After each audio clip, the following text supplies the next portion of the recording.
तो मैं ये कह रहा हूं सभी को, सभी जितने भी हमारे भाई हैं सबको राम राम, नमस्कार, जय हिंद, जय भारत, इंकलाब जिंदाबाद। अब चर्चा हम थोड़ी सी कर रहे हैं अपने उन तमाम चीजों की। सबसे पहले आपको बता देना बहुत अच्छे से, एक दिमाग पे रखना, ग्रुप 4 का रिजल्ट आया, उसमें बहुत सारी कुछ गड़बड़ियां भी है, तो कुछ भी गड़बड़ियां तो तमाम चीजें बताइएगा।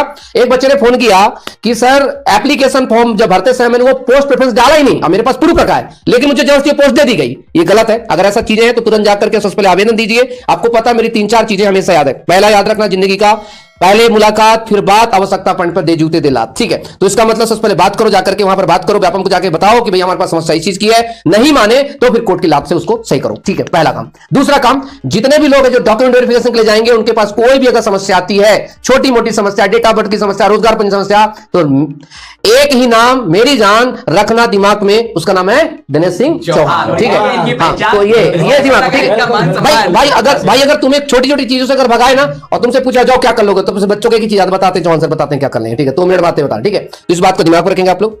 रहा सवाल कि दिक्कत की बात नहीं है, क्योंकि इनका सिर्फ एक ही काम है, किसी प्रकार से पहले तो बेरोजगार बच्चों को रिजर्वेशन रोजगार ना देना, अगर रोजगार मिल जाता तो तरह तरह छोटी छोटी बातों से रोकने का प्रयास करना। तो बिल्कुल भी टेंशन ना ले, हम खड़े हैं, खड़े थे और खड़े रहेंगे। ठीक है, और नई अपडेट के लिए मैं आऊंगा आप सामने के सामने। मुझे पता है आप लोग क्या चाहते हैं, लेकिन चूंकि ऐसे मंच पर मैं हूं, ठीक है, कि मेरे साथ जो है बहुत सारे जो सरकारी सेवाओं जाने वाले वो भावी उम्मीदवार हैं, तमाम लोग हैं, है ना, तो अपनी भी एक मर्यादा है। और मेरी अगली वीडियो का इंतजार करिए, मुझे पता जो आप चाहते हो जो आपको मिलेगा। ठीक है, और बहुत दमदार मिलेगा, जोरदार मिलेगा, सरदार मिलेगा। ठीक है, ग्रुप 4 का एग्जाम आप सब जानते हैं आपका 15 से 18 जुलाई के बीच में हुआ था, और जैसे मैंने आपको पहले ही बताया था, सबसे इजी जो शिफ्ट थी आपकी 16 जुलाई की मॉर्निंग शिफ्ट इजी थी। इस कारण जितने भी तमाम अभ्यर्थी जिनका एग्जाम 16 तारीख की मॉर्निंग शिफ्ट था, सबका रिजल्ट देखिए, आपने देखा भी होगा और आपको मालूम भी होगा, 4 से 5 नंबर मोस्टली स्टूडेंट के कम ही हुए हैं। जिन्होंने मेरे पास रिजल्ट भेजा है, मैंने खुद से भी चेक किया, हाँ यदि नंबर यदि बड़े हैं तो 15 तारीख की जो सेकंड शिफ्ट थी उसका पेपर काफी हार्ड माना भी जा रहा था। शुरू से मैंने आपको रिव्यू में भी बता दिया था। तो तकरीबन 7 से 8 नंबर विद्यार्थियों आज बड़े हैं। आज रामजी प्रताप करके उनके 72 नंबर थे, सहायक ग्रेड 3 की पद पर जबलपुर में चयन हुआ है, और 72 से सीधे 9 मार्क्स इंक्रीज हुए नॉर्मलाइजेशन, और आपके 81 उनके नंबर हो चुके हैं। तो जाहिर सी बात है नॉर्मलाइजेशन है बिल्कुल सटीक तरीके से किया गया। पेपर हार्ड था, पहले कह दिया था कि पेपर हार्ड होगा तो डेफिनेटली बढ़ेगा।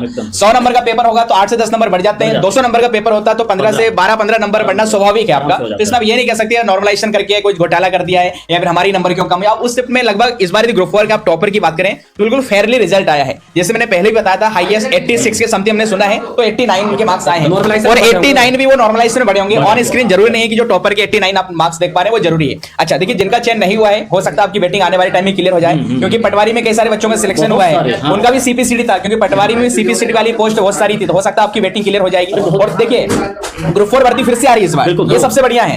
तो हमारे जो कैंडिडेट जो मुझसे जुड़े थे, लगातार मैंने ग्रुप 4 की अपडेट दी है मेरे अपने चैनल पर। इसके अलावा आईटीआई कोपा की वैकेंसी फिर से आ रही है। तो ग्रुप 4 में देखिए कुछ ऐसे भी कैंडिडेट हैं जिनका ना तो मेरिट में नाम आया है, ना तो वेटिंग में नाम नहीं आया है। तो हुआ यह है कि पटवारी भर्ती की तरह आपने वेटिंग लिस्ट का जो कटाव रहा है वो भी पार नहीं किया है, जिसके चलते आपकी मेरिट भी दर्शाई नहीं गई है। कई सारे कैंडिडेट को समझ में नहीं आ रहा था कि उनका एग्जाम में सिलेक्शन हुआ है तो नहीं हुआ है। तो जिनके साथ भी इस प्रकार की प्रॉब्लम है, आपके जो मार्क्स है किसी भी पोस्ट के लिए वेटिंग कटाव को भी आपने पार नहीं किया है, जिसके चलते आप ये मान सकते हैं आपका सिलेक्शन नहीं हुआ है। और जिसने वेटिंग के नंबर को क्वालिफाई कर लिया उनकी वेटिंग शो हो रही, बाकी किसी भी अभ्यर्थी की वेटिंग शो नहीं होगी जिसने वेटिंग के कटाव को पार किया है। और जिसने मेरिट के कटाव को पार किया तो उसका नाम तो जाहिर सी बात है मेरिट में आपका। बस इसी अपडेट के साथ बस एमपी पुलिस और एमपी फॉरेस्ट का रिजल्ट बाकी है, जल्द आपको रिजल्ट भी देखने को मिलेंगे। और लगातार एसपी के रिजल्ट लाने की लगातार एसपी कर्मचारियों को मैंने फोन किया है, हर एक अपडेट आप तक सही समय पर पहुंचाइए। बस हमारे तमाम और साथी तमाम वो कैंडिडेट अभ्यर्थी जिनका ग्रुप 4 में सिलेक्शन हुआ है, चाहे वो सहायक ग्रेड 3 का पद हो या स्टेनोटाइपिस्ट का हो या किसी भी पद में सिलेक्शन हुआ है, हमारी तरफ से, हमारी पूरी टीम की तरफ से, चौहान सर, पांडे सर, सभी की तरफ से आपको अग्रिम शुभकामनाएं। और देखिए जिनका कुछ अंकों से रह गया है, घबराने की जरूरत नहीं है। इस बार फिर से अक्टूबर 2024 में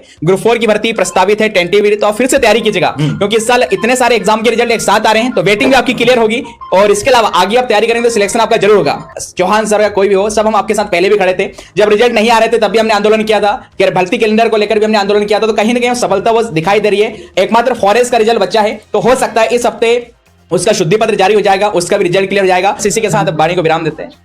इसी के साथ हम लोग अब अपनी वाणी को विराम देते हैं और वंदे मातरम।